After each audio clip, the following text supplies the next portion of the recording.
Assalamualaikum warahmatullahi wabarakatuh. Pemirsa nikmatnya sedekah, insya Allah banyak berkah. Pemirsa, biasanya kan kita kalau punya sesuatu yang kemudian kita memberikan ke orang lain. Dalam keadaan kita punya, itu biasa. Tapi memberikan sesuatu kepada orang lain saat nggak punya, itu luar biasa. Karena dari situlah nanti Allah akan cukupkan kita. Allah gitu. Jadi tema kita kali ini pemirsa adalah beri apa yang bisa kita beri, kasih apa yang bisa kita kasih. Jangan nunggu ada cash. Iya. Jangan nunggu disuruh orang tua. Iya benar. Jangan nunggu susah. Jangan nunggu sakit. Iya, betul. Sudah hadir bersama kami nih pemirsa dan bersama kita semua. Insya Allah Pak Nasrullah, Ustadz Nasrullah yang prosesnya tuh asik. Saya tuh suka ya kalau ada orang berproses dari gedebak-gedebuk. Ya. Oh gitu. Sebab kalau kita belajar dari yang nggak ada cerita susahnya, apa yang bisa diambil gitu.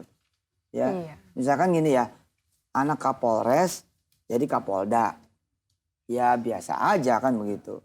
Anak ketua dewan jadi wali kota. Ya biasa aja gitu kan. Anak kemudian gubernur jadi menteri. Anaknya menteri jadi menteri lagi. Ya anak orang kaya jadi orang kaya lagi. Ya terus bagaimana peluang buat orang-orang yang bukan dia gitu. Ada nggak? Nah ternyata ada gitu. Walaupun gini ya pemirsa. Nggak bisa juga kita memvonis. Ya kan pantas aja dia mah. Emang anak wali kota kok, jadi gubernur ya wajar aja. Nggak bisa begitu juga, karena kadang perjalanan seorang anak nih ada yang kebuang gitu loh. Secara statuta fisik, ya memang dia misalkan anak orang kaya gitu. Tapi karena sesuatu hal terjadi, bisa juga pemirsa. Tiba-tiba nih anak dibuang sama emaknya, dibuang sama bapaknya. Karena ngelawan, karena bandel, karena narkoba, karena lain sebagainya. Ya. Bisa saja nih kita juga jangan memvonis juga gitu kan bahwa seorang anak jadi sesuatu karena bapaknya. Contoh misalkan Kak Wirda, Kak Kumi. Mungkin kalau anak-anak milenial anti bokeknya Kak Wirda terus ngelihat, itu kan Kak Wirda. Bapaknya kan Yusuf Mansur gitu. Enggak. Saya nggak pernah ngajarin seperti itu untuk. Tapi aku beneran anak papa kan tapi. Iyalah. Untuk ngajarin sesuatu mimpi itu loh, ya kan? Iya. Iya kan, nggak ada cerita. Ya kamu cari sendirilah Allah. Cari tuh duit sama Allah, cari duit bersama Allah gitu. Nah tapi ala kulli hal, memang ketika kita melihat perjuangan orang yang dari nol dan atasnya juga nol, terus juga gedebak-gedebuk, di situ kita belajar sama nih sama gue gitu. Kalau dia bisa, gue juga bisa gitu kan. Iya. Oke, langsung kita sapa Ustadz Nasrullah. Assalamualaikum Ustadz. Waalaikumsalam warahmatullahi wabarakatuh. Iya, ada cerita akhirnya kemudian sempat jadi sopir busway terus nabrak. Itulah satu jalan. Pemirsa demen tuh gitu-gitu tuh. Iya. Jadi karena dasarnya orang seneng ngeliat kita susah. Insya Allah memang kalau susah kita dikatain Ustaz. Iya kalau susah dikatain dulu. Giliran kita di atas banyak orang pada deketin. Alhamdulillah ya enggak? Luar biasa. Betul. Jadi memang satu cerita dari saya ini memang agak sedih. Saya sebetulnya kuliah saya di Jawa Timur, di Darul Ulum, di S1 saya hukum Ustaz. Masya Allah. S1 hukum. S1 di hukum ya? Bukan di hukum Ustaz, di fakultas hukum gitu. Baru mau ngomong, tapi selamat. S1-nya hukum. S1-nya di fakultas apa, hukum. pidana, perdata, internasional? Saya pada saat itu ambil perdata. Perdata. Perusahaan. Begitu saya pulang ke rumah itu lala-lolo, saya bingung. Ke Jakarta saya bingung. Saya seorang Betawi.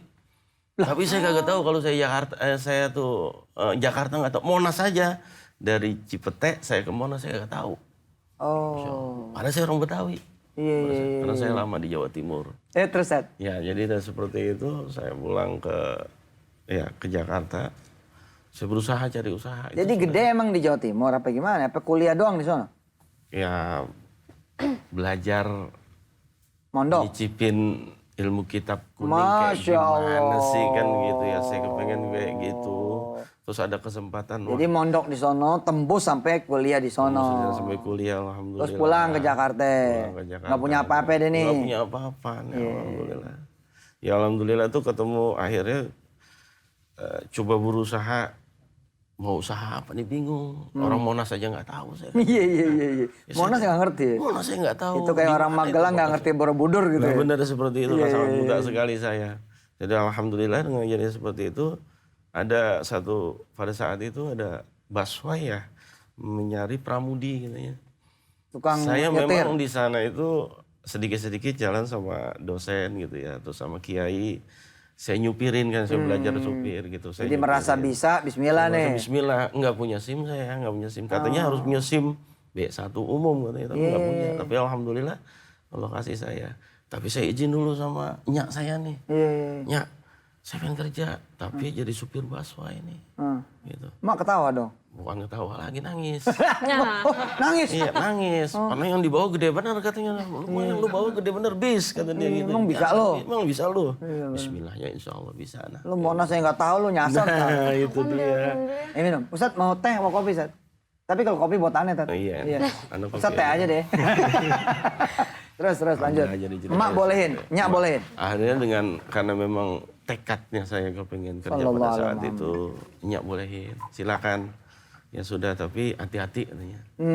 Sudah dari berangkat itu saya udah ngerasa nggak enak sebetulnya. Nih, Nah, ada perasaan firasat. ya, ini nggak enak, ini nggak suka. Nih apa artinya? Kalau bisa jangan di situ gitu. Lu dari sana, lulusan lu juga gini kata dia. Lu bisa jangan di situ. Terus lanjut Tat. Ya dari itu semua, alhamdulillah. Nyetir Lama nih. tuh nyetir tuh aneh. Alhamdulillah. Sukses dari pertama. Lama proses dari pertama, diuji dan lulus ceritanya. Lulus, jadilah aneh pramudi. Gitu. Pada saat itu. Pramudi aneh pakai jas, rapi, pakai dasi. Ya dulu kan pakai dasi ya. Oh, pakai dasi, pakai jas rapi. Cuman sebulan nyangkut itu bis. Emang Nyangkut di mana trotoar? nyangkut di pagar Blok M. Ya Pada saat itu salah. aneh dari Blok M, tujuannya hanya ke kota kan gitu. Iya. Pas mau keluar Blok M, belum narik itu Ustadz, belum. Belum baru narik? mau keluar. Baru mau keluar? Iya, baru mau keluar nyangkut bis. Astagfirullah. Pada saat itu juga aneh disuruh Pecat. berhenti, dipecat. Kamu berhenti katanya. Ya Allah, emang saya pikir ini bukan dari ridho orang tua, ridho setengah-setengah. Orang tua emang agak kagak Terutama ibu saya pikir gitu kan. agak nggak dukung ya. Pada saat itu juga ya alhamdulillah anak udah punya satu tuh Ustadz tuh. Allah. Istri anak, karena aneh pikir begini, jangan ilmu aja nih yang aneh ambil nih. Biar supaya berkah nih ilmu. Perempuan-perempuannya dan ambil. Iya. Gitu. Alhamdulillah istri Anda juga dari Sidoarjo nih Ustaz gitu. Asal Sidoarjo. Kebetulan adik kelas fakultas saya, alhamdulillah. Subhanallah. Tuh oleh-oleh kuliah dah tuh ya. Kuliah Bukan sama cuma kiri, ilmu dan ya. cuma doanya begitu. Jodoh jadi. Saya jangan kemana-mana tuh ilmu. Iya, adik-adik semangat kuliah supaya ketemu jodoh. Bukan ilmu. Tapi bonus kan nggak apa-apa ya kan. Alhamdulillah. Disuruh kok sama Allah, betul. Ya, jadi semenjak itu saya kebingungan bagaimana diri saya ini bisa bermanfaat buat orang lain. Allah, apa gitu yang bisa Apa bermanfaat. ini? Ada satu yayasan, kebetulan pada saat itu, dan alhamdulillah beliau, ya saya bilang guru saya di Jakarta ini gitu kan. Saya ketemu sama seorang sosok penterapis yang artinya dia sudah terkenal pada saat itu di dunia terapis bekam. Siapa ya? Azim. Rukiah pada saat itu. Oh. Rukiah dan bekam. Kebetulan Abu Akilah. Oh, Gitu. almarhum. Almarhum. Allahumma ighfir lahu ya Allah warhamhu wa'afi wa'fu anhu wa akrim nuzulahu. Wabdilhu daran khairan min dari wa ahlan khairan min ahli. Wa wasi' qabrahu waj'al qabrahu rawdatan min riyadil jannah. Amin. Wa la taj'al qabrahu hufratan min hufarin niran. Amin. Ya baru nih, baru wafat ya. Kebetulan juga kalau saya cerita sedikit dari tahun 2000 itu 2003 saya ketemu beliau.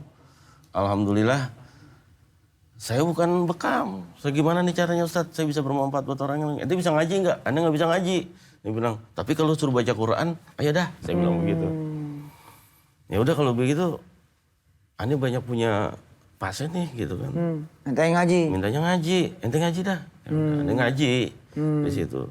Nggak taunya ngaji di situ disebut rukyah. Aneh nggak paham itu rukyah itu apa. Ternyata rukyah itu adalah bacaan gitu kan Al-Quran. Nah, di saat seperti itulah saya alhamdulillah. Jadi kalau ada orang panas pemirsa itu di ngajiin.